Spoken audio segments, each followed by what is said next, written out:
Hi everyone and welcome back to the Chase of Pars Golf podcast, where in this episode I've got another special guest in the form of LET player Sára Kouskova from Prague in Czech Republic. Sara, you're currently back home just now. How's things been in the off season? Good morning everyone and thank you for having me today. Good, I would say. Off season, I think I needed a little rest after the long season, and yeah, I think I got a little cold during Christmas, so that finally put me to bed to rest properly. And once I got out, I think I was just ready to practice. So we took our way to Spain straight away. I was planning to go a little later, but since I guess I just wanted to start, we came a little early. I brought my coach there too, and it was just really nice practice. I felt I guess rejuvenated a little bit after the break, and a lot of the things started to click in what we've been working on maybe like towards the end of the season, and the swing seemed a little stronger too after the break. And now, yeah, I'm after fitting at Melbourne and the season at ET Lounge in London. I came back to Prague for a couple of days, and now excited to go back to Spain for 3-4 more days, and then off to the first event. So what was the weather like when you were in Spain, like for like off season testing? Like, I take it was nice. Yes, no, it was very nice. I think we caught a really nice patch of time. It was around 15 to 19 degrees, very mild winds, and it only rained once, so it was very nice and really good for practice. Not too much wind, but some that you kind of want to work with at points. So good. So obviously, as a professional golfer in the off season, is there anything in particular that you kind of look to work on more than, say, a certain part, another part of the game? Like, so is there anything really that you're really focusing on that maybe you were struggling with at some point? Well, the off season's nice as it's like a continuous time where you don't necessarily have to perform the week after or in a couple days. So you can give a little more time to areas that needed probably some technical change, or then also a big part strength or gaining strength during the off season is so massive, because then it's what we gain from almost the whole season. So that's the dedicated part for getting stronger and healthy. So obviously you've got the Lavaux Ladies Cup in Morocco in, I believe it's 2 weeks' time. I take it you're looking forward to going back to Morocco and just getting the season started again. Yes, I look forward to it very much, and I really like the course there. It's always very lush green and very well prepared. And with the Champions Tour playing on the same site the same week, just on the other course, it's just very fun to meet them too, and interact. And I would say putting green, driving range, because we essentially spend a lot of the outside of the round time together there. It's not a normal LET week. It's a little special to meet the legends around. Yeah, and with the likes of, say, Miguel Angel Jimenez, Ernie Els, Colin Montgomery, players like that, like all on the same, site. It must be unreal at times, to see these big stars that have had long, illustrious careers.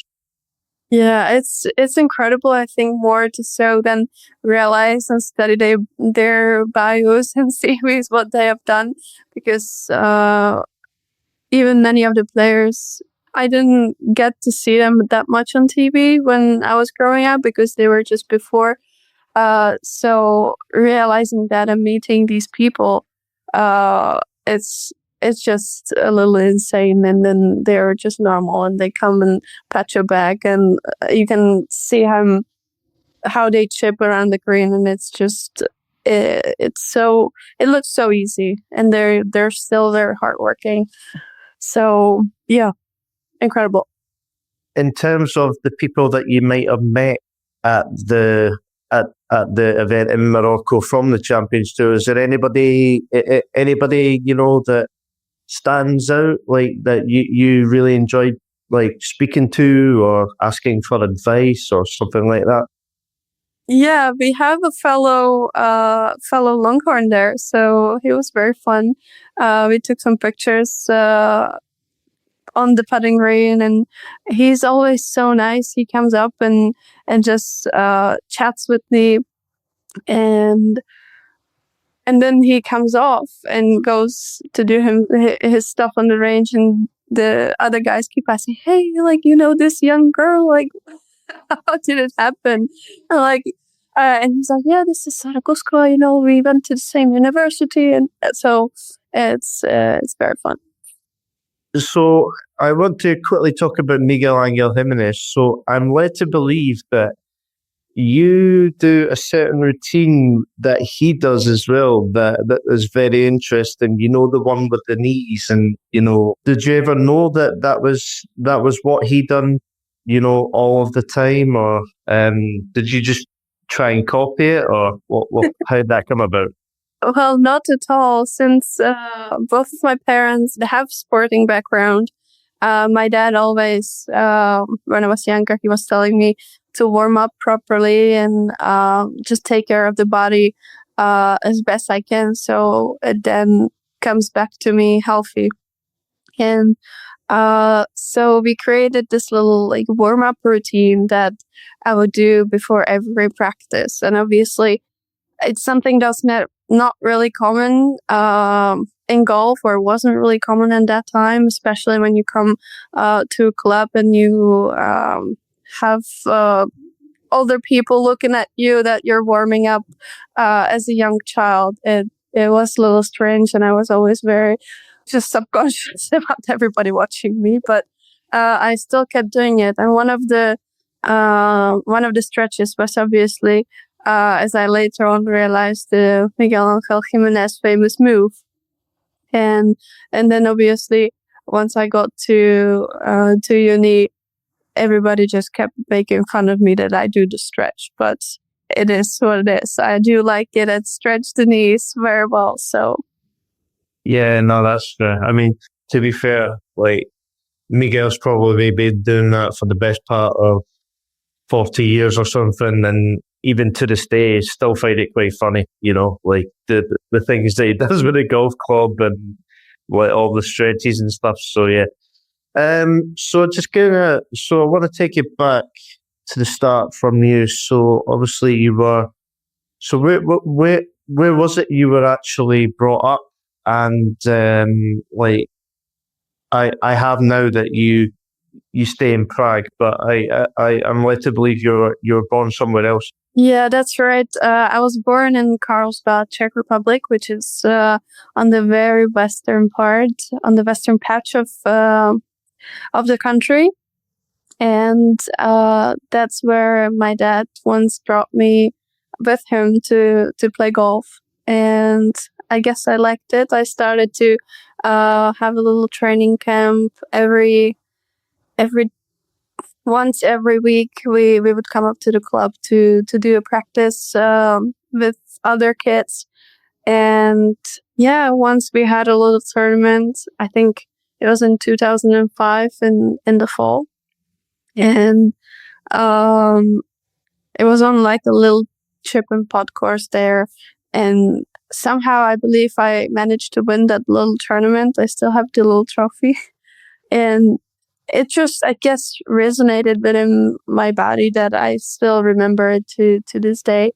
And I remember seeing my parents being just really happy, and I was happy that they're happy. And I think that's one of the just emotions that stuck with me, and why I play golf right now. It's for a nice passion that was created there. I enjoy when the ball flies through the sky too.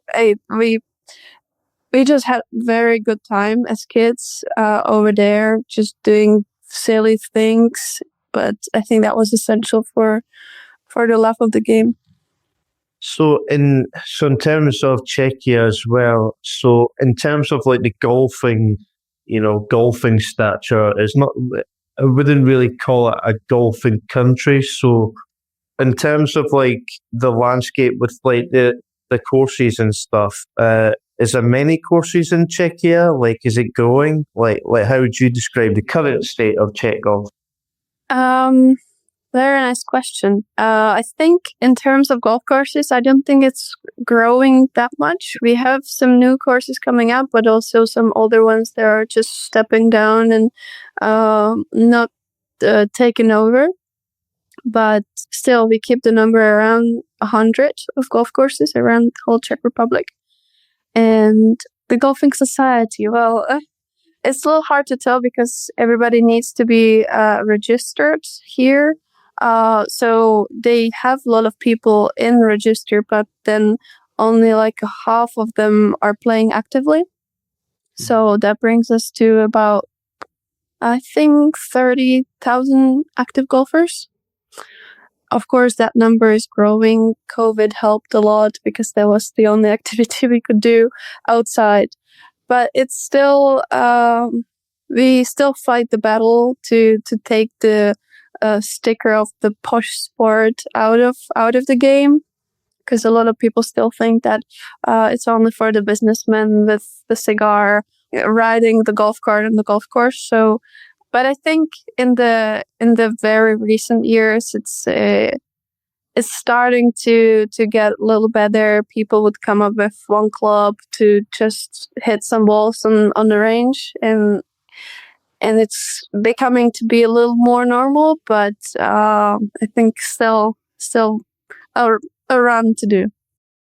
So in terms of women's golf in Czechia, I would probably say it's at a better stage currently than say like some of the men coming out. Because like just looking at the two, you've got yourself, you've got Kristina Napaliova, you've got Klára Spilková as well. So would you say that there's more opportunities for women in Czech golf than the men at the minute? Would that be accurate? Like just in terms of, some of the players coming out like yourself, like Kristina, like Klára, like players like that. Yeah, of course. Well, I wouldn't say it's the opportunities, or maybe once we got to an elite amateur level, we were probably on the very same standard as the guys. But then obviously, going to US, we had little better position to reach out the coaches there.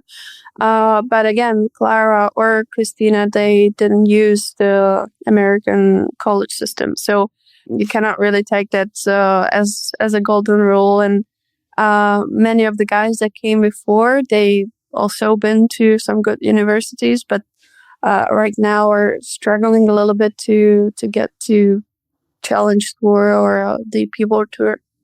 So I would be interested as well, because I don't think even the Czech nation knows the correct answer or the factor that plays into it.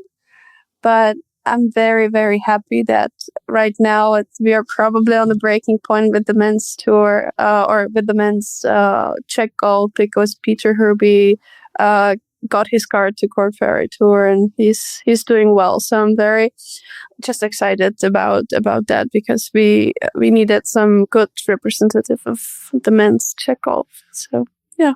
Yeah, no, that's an interesting point I just wanted to bring up. Just obviously it feels like in terms of the names on the ladies tour, it seems like a little bit more, than the men's currently. So I just want to kind of ask if there was any, like in terms of routes to go to it's very interesting, and maybe some of the ladies just were more structured or had followed the instruction of the system a little better than the guys did, because they often wanted to just believe in them more than towards the coaches, because again, we don't have such a strong coaching careers here. We always needed to lean outside of the country for a coach, or not always, but so far there hasn't been many coaches coming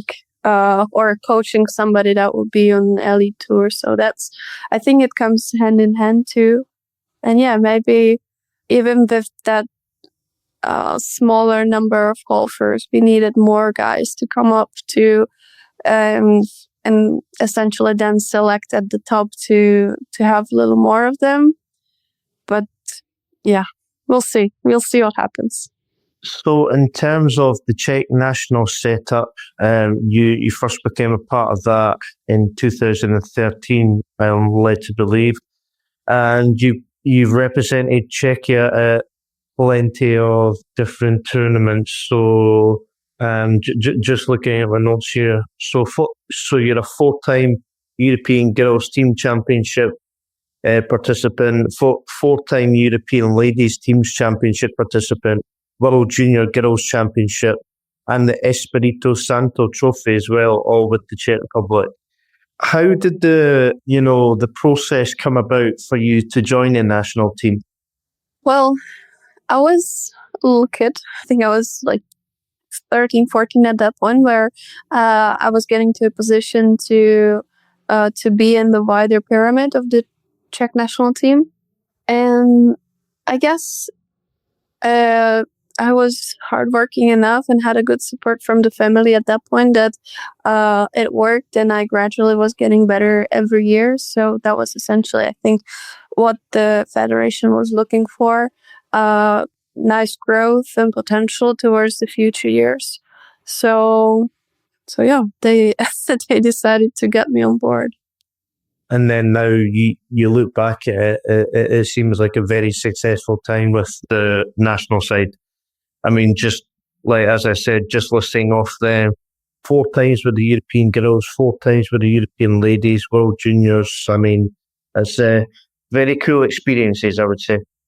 Yes, very much. And I think it's the team events that really stick with me, because as a group, you experience way more fun together, traveling together, playing together, and it was just really, really beautiful times. So, was there any time during the national team tournaments that is there a tournament or a moment that sticks out the most? Oof. I think there is just many, many memories, but we played, I think it was 2015 or 16. I'm not really sure right now, but we played that year in Czech Republic. And obviously we had the local support and a little more coaching staff coming on site. And we just took it very, very seriously, prepared every night before the next round, even as young girls, which I don't think at that point was something common that the teams would do before. Or in Czech, like, it was just very proper, and I really liked it. And for it to result in the 4th place, we just lost in the final match for the bronze medal. It was really special. I think it was the best result so far at that point for the teams. So it was that was really amazing. So before we go into your time at the University of Texas, I just want to quickly touch on, obviously, the experience of a lifetime that you probably would have got last year in Paris, representing Czechia at the Paris Olympic Games. What was that like? Obviously, you're now an Olympian. Is that sunk in yet? I know obviously it was the summer of last year, but does it take time to sink in? 100% does. I think it's still a little soaking in because I think some of the realization is going to come later on that I've really been there or played golf there.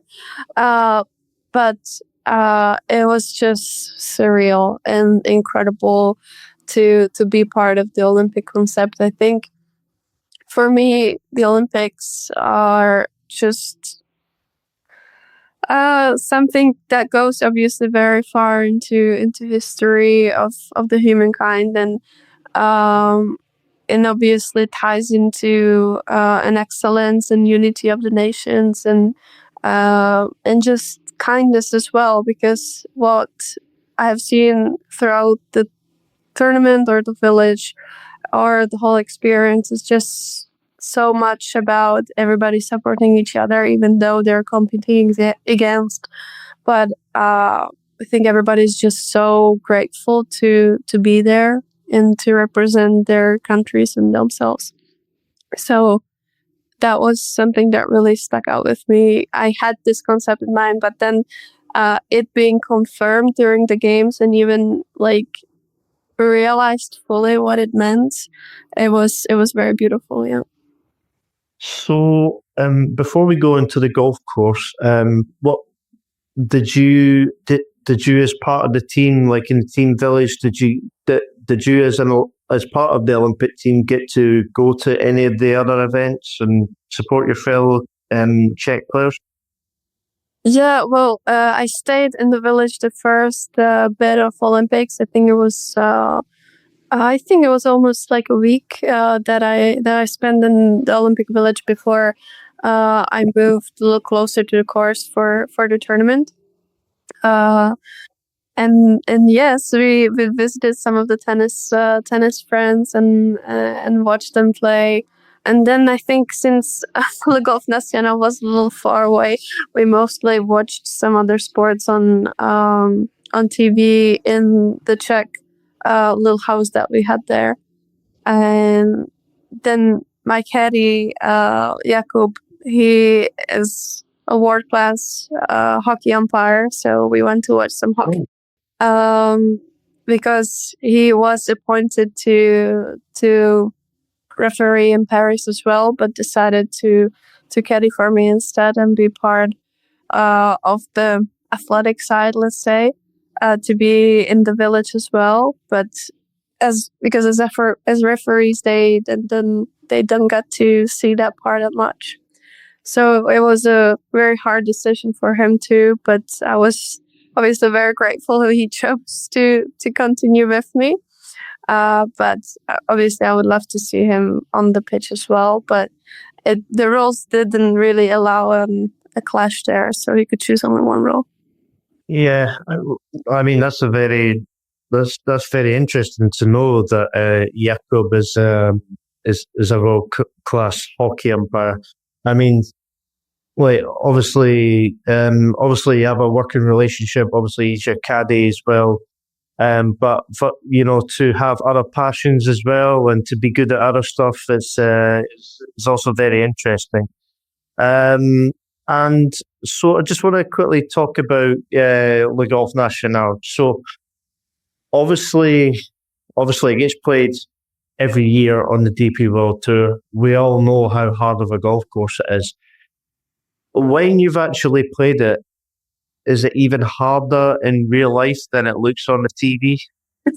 It is. It was so hard.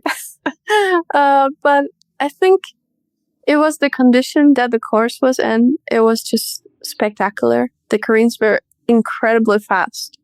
And the rough. Then there was the rough. That was complicating a lot of the stuff for the ladies. Because obviously the men, they have way more power to get the ball out of the rough.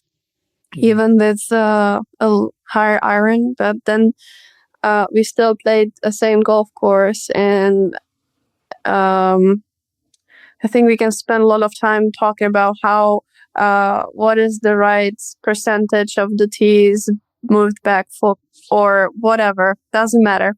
But many of the stuff or many of the holes we would end up in the same position as the guys.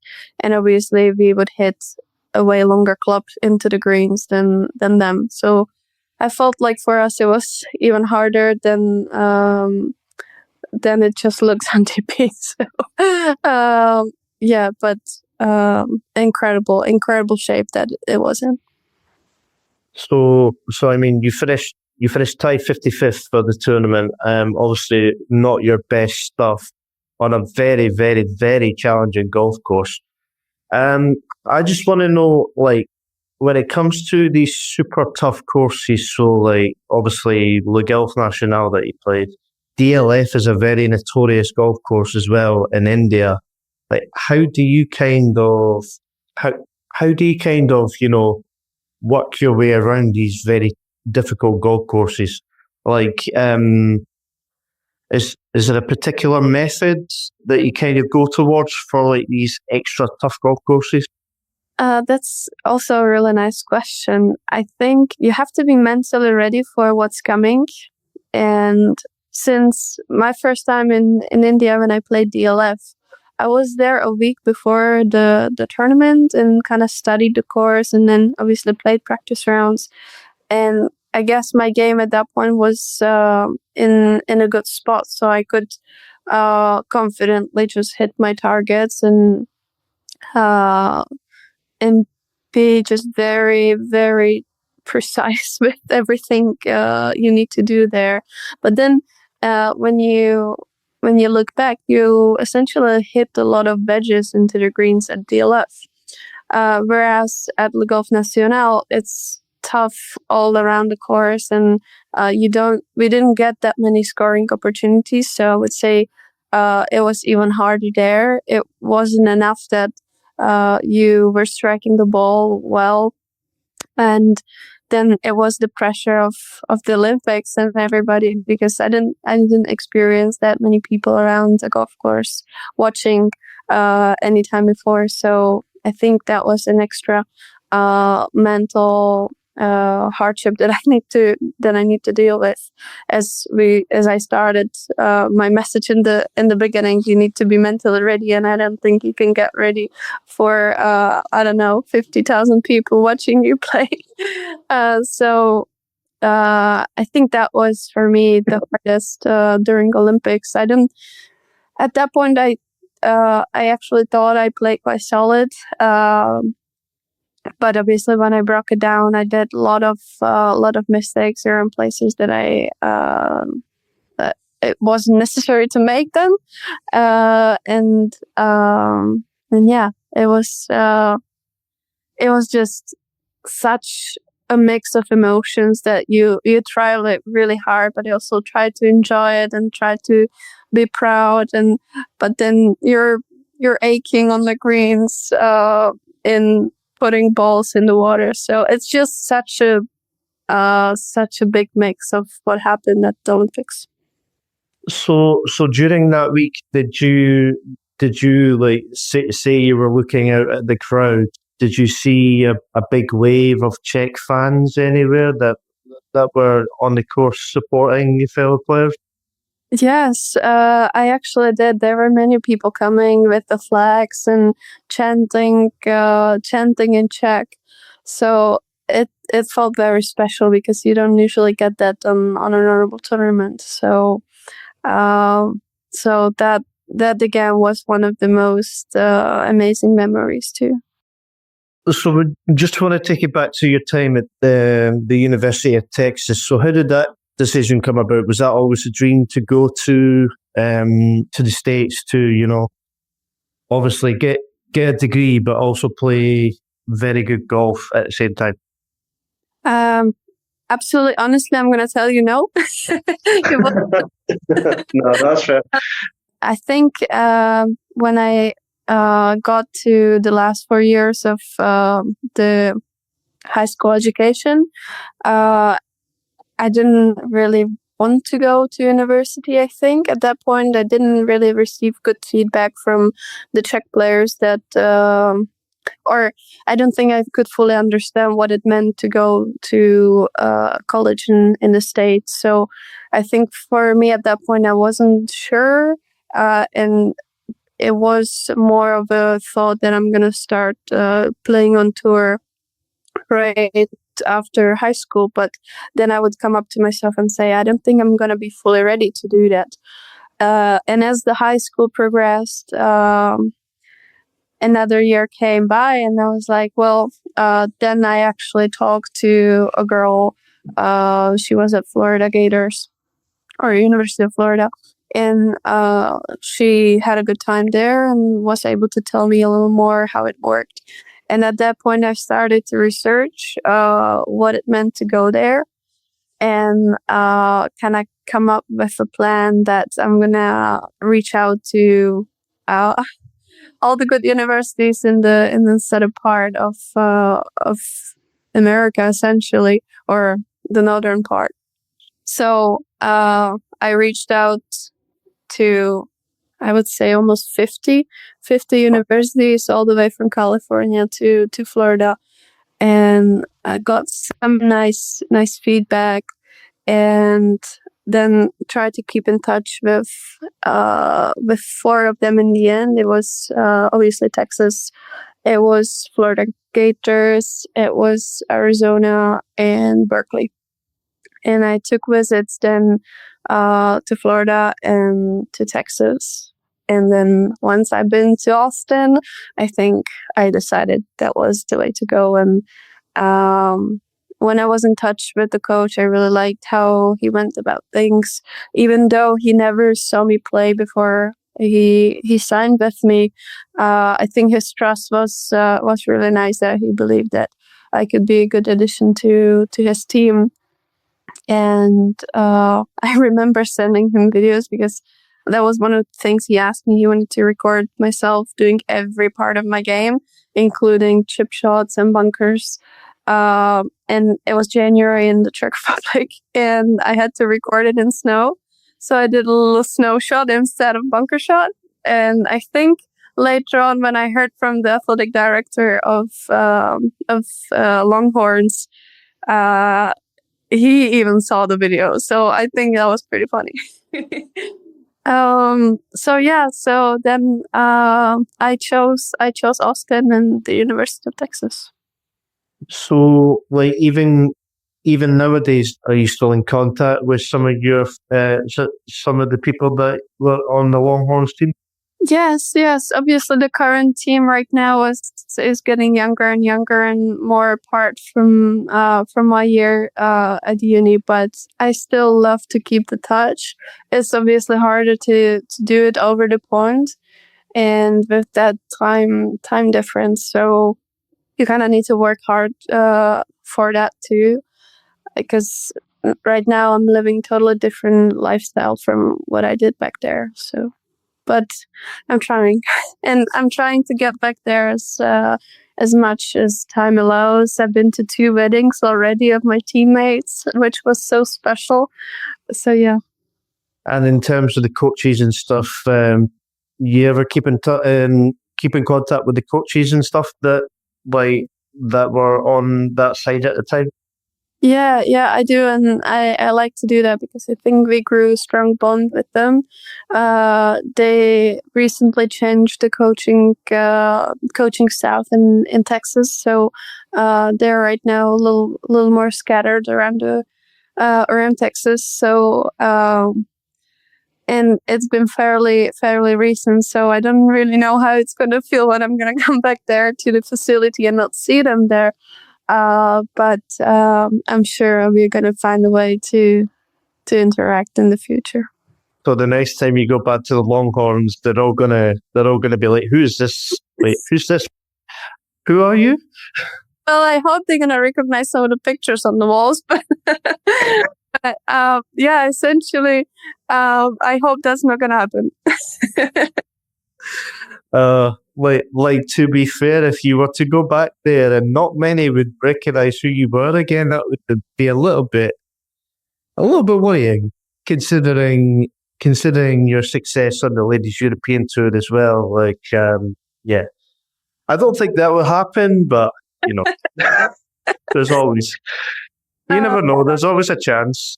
Yeah, I hope not, and But actually, Coach Laura, that's right now coaching the Texas team, she was the one that was recruiting me from Arizona at that time. So I hope she remember. If no, I'm sure she will. So in terms of your junior and amateur career, you've had quite a lot of success. I mean, you won in Austria, you won Slovakia, you won a couple of Czech titles. But would you say that one of the main ones was winning when you were in Arizona, so the Arizona Wildcat Invitational? Like, to win in the States as an amateur, at that time, that must have been a very exciting time. Yeah, it was again a very special moment since we won as a team that we went to.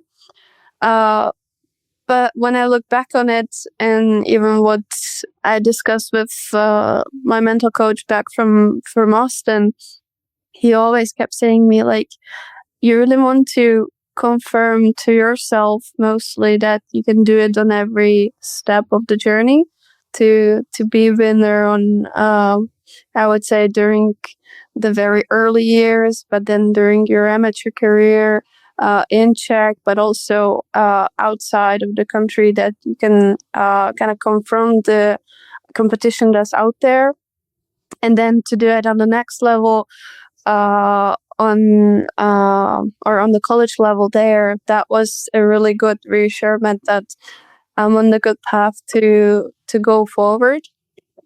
So it was a strong moment, and to do that after college on LETX series again, there was another step that was a little check mark, and now we're waiting for the next one. So obviously, it's now time to go into your pro career. Well, technically, the year before that, you've done something special, but we'll go into that first before we go into your pro career. So just take me back to, obviously, as a proud Czech woman, to win the Czech Ladies Challenge on the LETAS Tour by 8 shots as an amateur. I mean, that must have been an unbelievable feeling. Yes, it was rather crazy. I would say. Obviously, the LET Access series in Czech, they bring a lot of young Czech girls to experience the tour level, or even the second highest in Europe. And for us, it was just very, very good to interact with the young pros that are there, and it was a little step up from the amateur golf.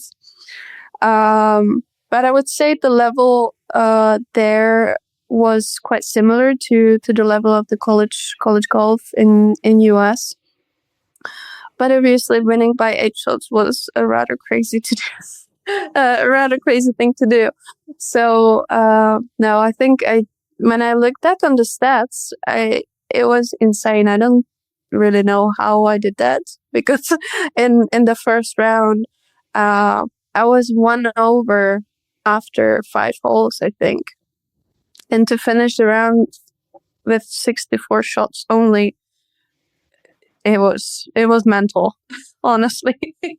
And it was just one of the rounds of a lifetime that you're just going to remember and know that it was something magical happening, and it's probably not going to happen again soon. But it was great.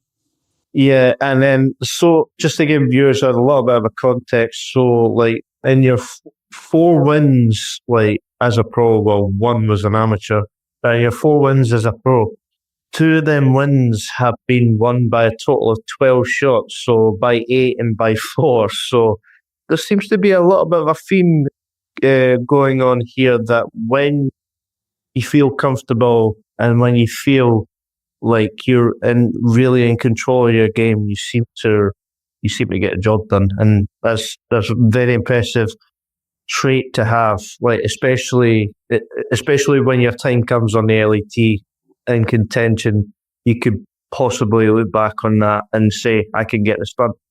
Yeah, thank you. Well, I think during LETAS, I necessarily don't remember everything because it was just crazy. When I look back on it, I still think it's impossible because when we were saying that I'm gonna use the half a year on LET access to just play and see what happens if I get the top 7 or top 6 at that point on the Order of Merit, it'll be amazing. But it's probably with missing some of the tournaments, it's probably very much impossible to do. But then I started rather well, finished second in the first tournament, and appeared finally on the Order of Merit to be in contention for the card. And then I just kept looking at it every single tournament. I would just watch the Order of Merit and say, okay, I'm liking this much points, and I'm here, and okay. And then I suddenly won in Spain. I think it just dropped into my lap. I wasn't playing that great. My putting wasn't, or the putts weren't dropping in Spain at all.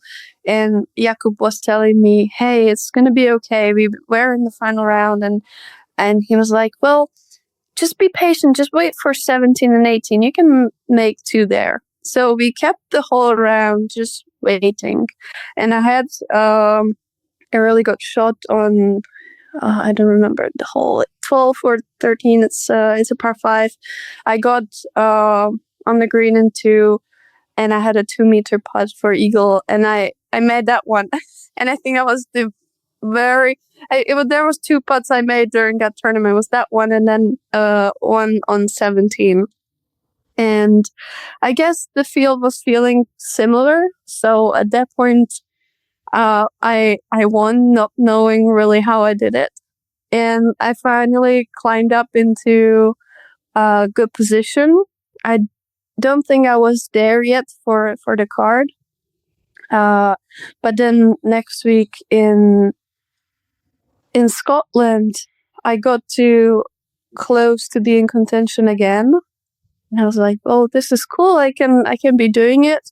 And then obviously the 2 tournaments came in Sweden and in Switzerland, where I think I essentially forgot about anybody else, and I just played, and it felt smooth, and it was just such a state of flow that I think that's why I also don't remember many of the things, that it just felt like cruising. And it was also a new concept to me to travel from a tournament to tournament, and I did many of them on my own too. So I just think it was just the brain was occupied with so many other things than playing, that I just played on and enjoyed it, and it happened. So even back to that 2022 LETAS season, I mean, just looking at when you won in Spain, you beat Virginia Elena Carta, who's a very good player on the LET. And then at the end in September in Switzerland, where you won by 4, we've got the latest supremely talented Helen Briem as well, who obviously caused shockwaves last year, winning. She's got a very bright future ahead. So obviously to beat very good players, knowing that you beat very good players that are now on the LET, going forward on the LET as well, if ever you were in the mix, you know that you can compete with these ladies. That must be a good thing to have going forward. It is, yet I think every day I play golf, I need to reassure myself I didn't forget how to do it. So obviously the mental game or the mental part of the game is so important, and that's where you need to realize these things to build on them. But for me, coming to LET was obviously a step that I felt that was in front of me. Like the step from college golf to LET access wasn't that high that the step from LETAS to LET was. So maybe it was just mentally for me. Maybe it was the true. I don't know, but it was something that I just needed to get comfortable with and get comfortable with the competition that's there on LET. And I think that we managed to keep the card for the next season. That was the step accomplished, and that felt really good. So for me to come to last year as a player that kept her card during her first rookie season, and I gradually just started to feel more and more comfortable, and I got to some points where I was in contention last year. So it just felt that I'm on another step to be there, to climb the ladder to the top 10 on LET perhaps, and maybe to win a tournament. So we'll just see. It's just really, really exciting to have every season that's a little pinch better than the last was, and yeah, just keep doing that. On your rookie season in 2023, how did you find it, like the whole experience? I know there's a big step up from LETAS to the LET. Obviously, as a rookie, at times it can be tough, it can be challenging, can be a little bit daunting at times, like the levels are very high at the minute. How did you, and obviously Jakob by your side as well, how did you and Jakob kind of find that first year? Obviously last year was much improved and much better in terms of being in contention and stuff, but for that first season, how was that? I think for us, it was about the consistent work that we've been doing. I'm fairly consistent player, so we knew that I'm probably gonna be making the cuts, but it's not enough to earn your card on LET to just make cuts. So you need to spike one top 10 at least, or two, and then a couple top 20s. So it was really good to see, but we found this truth really early on, that it's not going to be enough to just pass cuts or collect 40th place, which is still, I think, a big accomplishment when you look at it from playing, or from a player perspective, when you compete against 120 players. But to really be on the top, you need to perform a little better. So we just wanted to grind really hard to collect all these cuts and just be patient for that moment when I really get it going. And it happened. It almost took the whole season until India, where it all clicked, and with my consistent play, I was able to still perform on DLF, even though it was super, super hard. So there was the first big top 10, or it was, I think I finished 5th in India. So that finally secured us that position. But it took the whole season, and obviously once you come towards the end or towards the last third, it feels very heavy. Like you know that you're fighting for the next year, for your next playing opportunities, and essentially for your career. So you know all these things, but you don't want to think about it when you're playing. So it's hard, yeah. And then 2024 was a much better season for you. So you started off. In terms of Kenya as a country, as a tournament, that's what was that like? Obviously, to start in Kenya with all the wildlife. I mean, the giraffes coming along the fairway and stuff. Must be a cool experience. It is, and that's many of the moments that you realize that you're in such a fortunate spot to be, and to during my first year on LET, I traveled to a bunch of different countries that I've never been to, and just realizing that golf allows me to do that is really incredible. And to go places like Kenya and see zebras in wildlife, or just like walking on the fairway towards you. It was something just incredible. So Kenya was really fun. Obviously, then there is a point of golf that you gotta do there, and the conditions of the course are something that you need to adjust. You need to adjust your expectations a little bit, because before my first season on LET, we practice in Dubai and everything's perfect in Dubai. Like, there's no wind, there is perfect grass of a speed of almost 13, and you practice in these like super conditions. But then you come to Kenya when there are bounces that you don't really expect. It's quite dry, and the green speed was 9 or 8 at points. So it's something little different, and obviously it was for somebody that comes there for the first time and doesn't really know what's going to happen there. It's a little shock that you need to adjust yourself to. But then again, then we came there the year after, and we knew what's going to happen. And that was actually, I wasn't that far from having a top 5 there, because I just hiccuped in the last round. But yeah. I mean, going back to the giraffes in the fairway and stuff. I mean, to be fair, weekly you have a giraffe on the fairway anyway, and Alex Williams. So, yeah, to be fair, I don't think Ginger would mind me saying that as a joke. It's very funny. No, I like Alex. He's such a good addition to the caddies team. And but yeah, giraffes, and zebras, and then it's crazy. I remember in one of the rounds last year in Kenya, I was hitting a shot, and then the scorer that was with us in the group, she was like, hey, look behind you. And there were zebras coming to drink from the little pond I was next to, hitting my shot from. And they're just coming behind you, minding their business, going for a drink.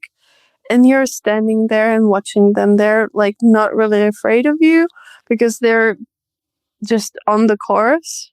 And I don't know. It's super weird, but beautiful. Yeah, no, that's fair. I mean, although it's a cool experience, so obviously it's not on the schedule to start this year. I don't know the reasons for that, but are you a little bit gutted that you're not starting in Kenya again this year, obviously, to see more zebras and giraffes, or are you quite happy with obviously going to, Morocco, where you got a tie 6 last year as well, so knowing that you can play well at that course? Yeah, honestly, I think I'm a little sentimental about Kenya, so I'm a little sad. But again, I got that experience, so if for some reason it's not happening, we will live with that, and maybe it will come on the schedule again in coming years. If not, we'll see. But it's what it is for this year, and again, I'm looking forward to Morocco too, because it's a great event there. So in terms of your season start, so Morocco to start with, and then I'm going to presume that you're going to go to Saudi. Well, that you qualified for Saudi as well, the Aramco Series events. In terms of the Aramco Team Series events, are you a fan of the concept, or what's your thoughts on, obviously, Aramco's, in terms of the women's game? It's a very big backer of the women's game. It's putting a lot of funds into the women's game. But in terms of the team series format, are you a fan? I think there's 2 sides. I think there's that one side that's very beneficial to golf, because they invite a lot of influential people, and you get a lot of exposure, because especially that event in London, you have so many stars that just bring way more attention to the tournament and to game of golf. So I think that's a concept that's really helping. But then you're the player that's supposed to play 6 to almost 7 hours round and that's not really fortunate. So I think a mix could be like if somehow there could be another tweak to it that we wouldn't take so long playing, and also the amateur obviously influences a lot of the team performance. So if you have a really good amateur that's going to score a lot of points, you're going to earn money. But to still, it's a competition where the skill should represent then your paycheck. And if it's a random amateur representing the paycheck, it's not really, again, it's a little controversial. And I think the players in LET were really happy to, obviously, I was once in the position when we won the team event, and it's amazing, but still I will say that it wasn't really fair in some of the events where the amateur has that much power. So yeah, that's probably my stance. Nice, kind of saying it as it is, specifically with the amount of time taking on the golf course. I quite like it, to be fair. Kind of calling it out. So, obviously, every amateur's different. Every amateur's got different backgrounds. Every amateur's got different style of play, blah, blah, blah. In terms of some are better than others. So in terms of the Aramco Team Series going forward, do you think that, they should kind of find the best of the best amateurs to, play with the pros and then make it more competitive that way? In terms of obviously the better amateurs are gonna play better than obviously the ones that aren't that great. So in terms of, competition wise, do you think that's maybe a good idea? Well, I still think that having those stars competing, they don't necessarily beat the best out of best amateurs. I think that's not the concept they're looking for. And also, you want to make it a little fun too. You don't want a forced pro to be playing with you. Or, I mean, you could, but you want the stars to compete. But I think for the financial perspective, there would have to be an adjustment there. It's probably not having half for the individual event and half for the team event, but to make it, I would say, 70% for individual and 30% for the teams. But I think recently they have done some changes, and I'm curious to see what's going to happen because they were revising the format. So we'll see. I'm sure you'll find that out very soon in Riyadh. Is that Riyadh, this Saudi one yet? Yes, that is. You'll find that out very soon. So in terms of 2025 in general, so I take it the main goal for you would be to finish in the top 10 in the Order of Merit. Obviously, you finished 19th last year on the Order of Merit, which is very respectable. But in terms of gradual build-up into the top 10, the next step for you, and then if a win comes, then obviously happy days. But just try to be as consistent as possible to finish in the top 10. I think that's one of the main goals. Yes, I think it is. But I also think it's going to be very hard to top the previous season because it was just a really, really a good season full of good golf. But as you said, if I want to make the next season a little better, that's the way to go. And if that could secure me a spot in a Q series for LPGA with that top 10 from Order of Merit going there, that could be a great another step up or experience that I would probably take. But yeah, I think it is about the whole elevation of the game as a whole. So maybe it's not gonna necessarily reflect on on the Order of Merit, even though it should at this point. But if I say my first season, I had those 40th places or 35th, and if then I lifted it up last year to be consistently around 20th, 25th place in general when we put it all together. So it could be that gradual step to move to top 15 and top 10s on almost every week basis. That would be amazing. How confident are you that the win will come at some point soon in the next couple of years? I hope it will. Obviously, in terms of like, you'll hope to win, but like in terms of the expectation of, getting your first win on the LET, are you confident it'll happen?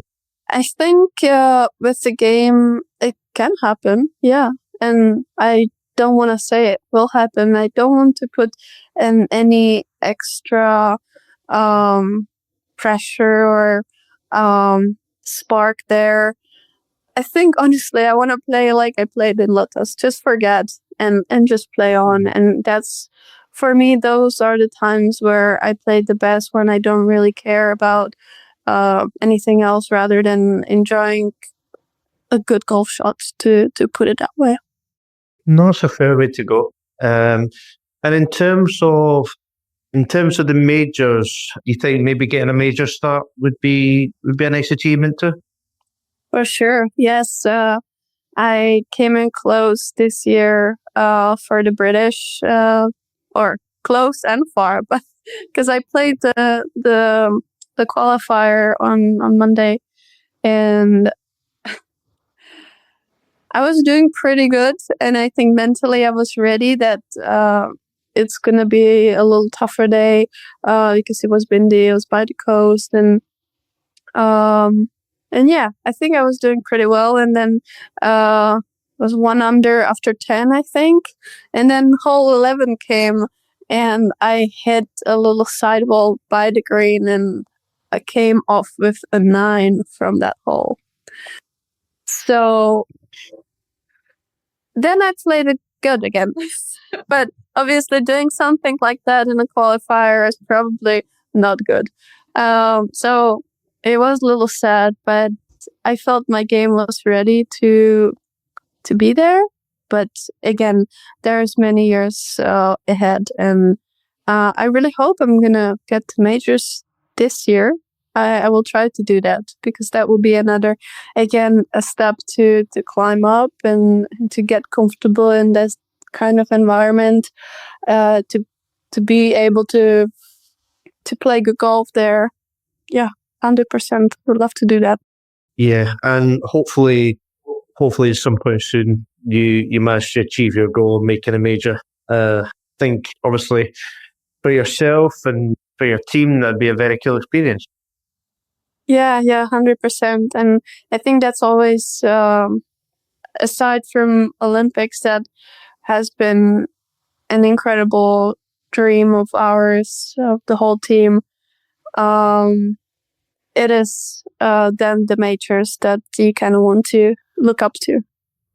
Yeah, for sure. How much, like, in the heat of the battle, does obviously your caddy Jakob mean to you? Like, obviously, so like in the heat of the battle, if things are going maybe a little bit wrong, I take it he's the one to try and calm you down and keep you on the right path. Yes, and well, he's such a special person to me that he knows me from the very beginning of the professional golf, and I say that in this way because he it was funny. He just when I came back from uni during the COVID break, or during the time I couldn't be in US because I was studying online, we still had that LET event in Czech. And I was like, one time I was joking in front of him, like, hey, I'm going to be looking for a caddy for that event. I don't think my dad could be in that position, or anybody else, or so. And he was like, yeah, I'm going to caddy for you. I'm like, okay. this is going to be fun. And then he took it really seriously. So this point we are in 2020, I think, and I'm still an amateur, but it's that time where I'm thinking about going pro and establishing my new career essentially, but not that seriously still at that point. Like I still have my years in college, like I know it's my path, but it wasn't something like knocking on the door. But he really wanted to prepare in a way for that tournament that he would know me, my game, how we gonna play the course and everything. And he didn't have any caddying experience, like proper professional. No, he's a really good golfer. He's like one handicap, like scratch golfer. And but then he didn't really have any experience from professional golf. From my stance, I played only a couple professional events before, only the LETs that happened on the home soil and maybe LET access, but that was it. But that was essentially the start of my, I would say, professional career, because from that point I gained a person who was supportive of me, who kind of later on came up with a plan how we're going to go about things to get ready for when it happens and I'm going to turn pro. Like, he then became my manager, and we would create this whole team and background for me to start my career. So to have him now on the back, if I speed it forward, it's just, he knows so much of my story and myself and what I do, how I react. But it all started in that pure moment of just, I'm going to make you feel better while you're on the golf course and make you laugh. And so we just had a really good time. So although right now things are getting heavier, or during the round, we get into the process way too much, it's really nice then just to step back and say, hey, we're going to just have fun here like we did. No, that's cool. Obviously, to have someone that you trust, but is also your friend, you can have a laugh. But then when the time is right to, get the serious head on, you've kind of got that, perfect balance as such. So that's very interesting. Sounds like a very good relationship. It is, and I'm really grateful for everything he does for me, because, like I said, he just took away his Olympic nomination and just went caddying for me. But he's a very special person, and I'm grateful to have him by my side. I don't know what's gonna happen once he's probably gonna stay a little more in Czech, and there might be a time where I would need to find another caddy to travel with me. But I don't want to think about it right now too much. No, he's been so good and funny, and obviously his golfing knowledge, or the knowledge of the professional golf, has grown so much. Or we basically just grew together in that sense. So if you see him on a golf course, he acts like a proper professional caddy, but then once you come a little closer, he still has this like a just cool stance that he's not a caddy. Like, come on. So out with the game of golf, how do you like to spend your time? And I believe art's one of your passions as well as like nature and stuff. I take it they're your favorite things to do. Well, it's funny, but there are so many activities that I enjoy, and I'm fond of so many different things, and I could see myself doing 5 million different jobs or hobbies or everything. So it's a little hard to pick, obviously, but I do a lot of things with a maximum focus. So then, but I really do enjoy art, and I did study art in Texas, so that was a really nice combo. I got to paint and sculpt and then play golf, so it was perfect.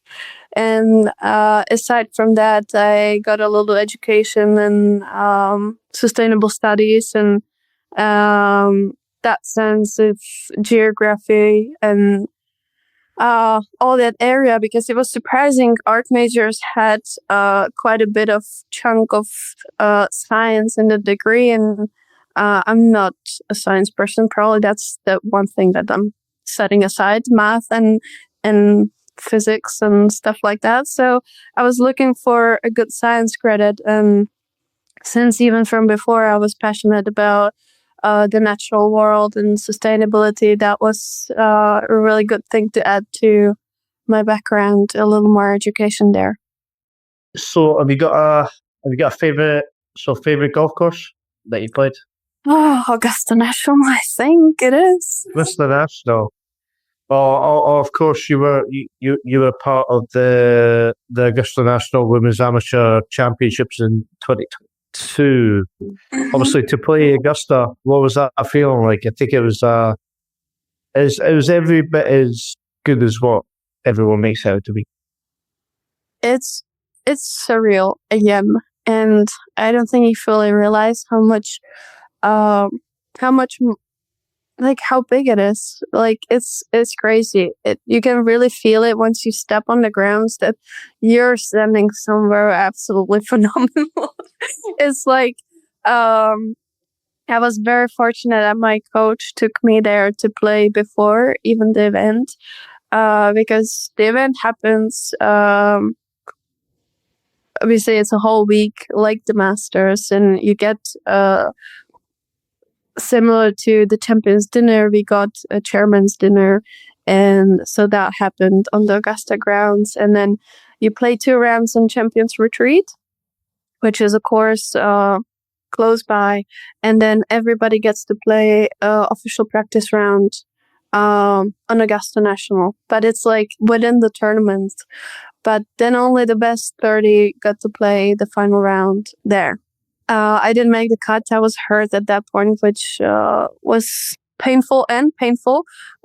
So it was just very sad, but still got to enjoy the whole experience. But as I was saying, my coach flew me in February, and I got to spend the day with a member there on the property with a total, like, during the tournament, everybody is buzzing and there are so many people, and also as during the Masters. But to be on the property when no one is there, only a couple players and caddies and staff, is it was insane. Obviously, not that many flowers were blooming at that point, but still, I was just going down the fairways and listening to all the stories that my caddy was telling me, because he was one of the local caddies. He caddied actually for Jennifer Kupcho when she won.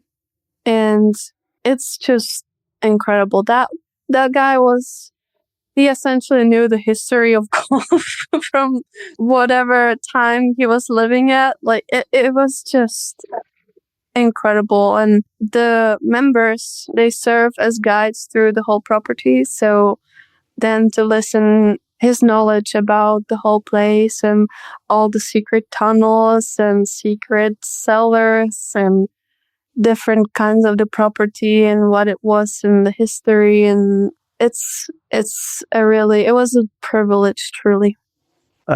So going back to the LET, have you got a favorite tournament that you like the most? Oh, that's a tough one, because I do enjoy so many of the places. Obviously, Morocco is going to be there because I tended to play well there the past years, and I enjoyed the event a lot.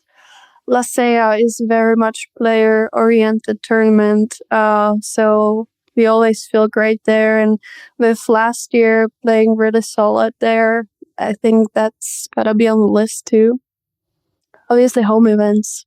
The home event in Verona It's a totally different scenario that you have to go through as a player of LET tournament, because it's just there's so much more happening during home event, not only from media side but sponsors and everybody, family is there, so it's an extra special one. And I don't know, many more. I would probably name the whole schedule if you ask me. I like the event in Ireland as well because the people are just amazing. There's so many fans. I don't know. We'll see. Hopefully we add on some majors. Evian is a beautiful site. And Kenya, we have zebras there. So many, many, many. No, that's fair. We could actually the easier question would have been, what's your least favorite?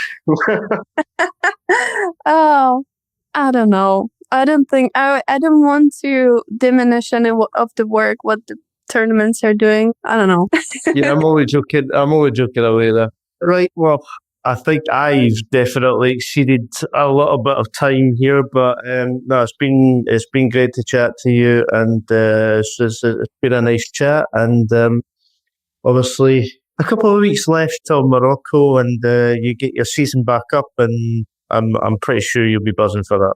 Yeah, thank you. No, and thank you for this nice chat. It's always nice to reflect on many of the things and find new perspectives. So thank you. Yeah, no worries. Absolute pleasure.